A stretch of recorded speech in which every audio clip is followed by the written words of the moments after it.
পছন্দ হয়েছে?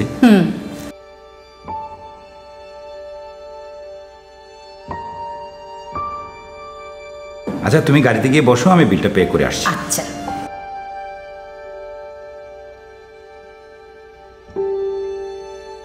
মিনু,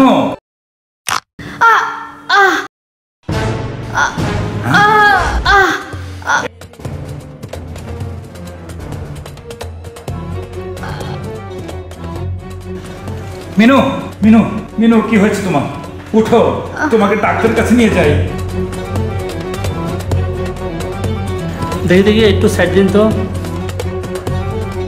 এই যে মিস্টার, থামুন, ওনাকে ধরবেন না। আমি মার্কেট কর্তৃপক্ষের লোক, আমি ডাক্তারকে কল করেছি। প্লিজ ওয়েট, আমি একজন ডক্টর, আমি দেখছি। প্লিজ ডাক্তার, দেখুন না আমার স্ত্রীর কি হয়েছে।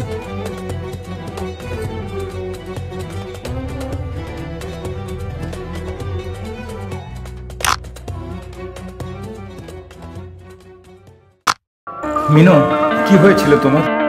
এভাবে হঠাৎ পড়ে গেলে কেন? আমি তো ভীষণ ভয় পেয়ে গিয়েছিলাম। থ্যাংক ইউ ডক্টর, আপনাকে যে কি বলে ধন্যবাদ দেব। চিন্তা করবেন না, উনি এখন বিপদমুক্ত।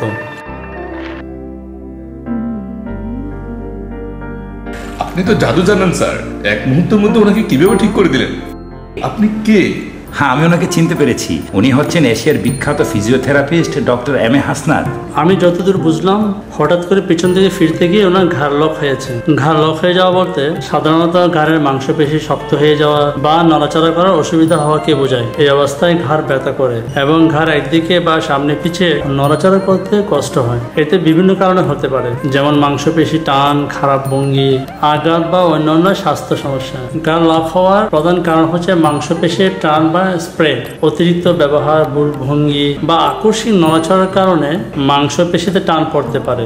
দুর্ঘটনা, খেলাধুলায় আঘাত বা হঠাৎ ঘাড় মুচকে গেলে। অনেক সময় বয়সের কারণে ঘাড়ের হাড় ও ডিস্কের ক্ষয় হতে পারে।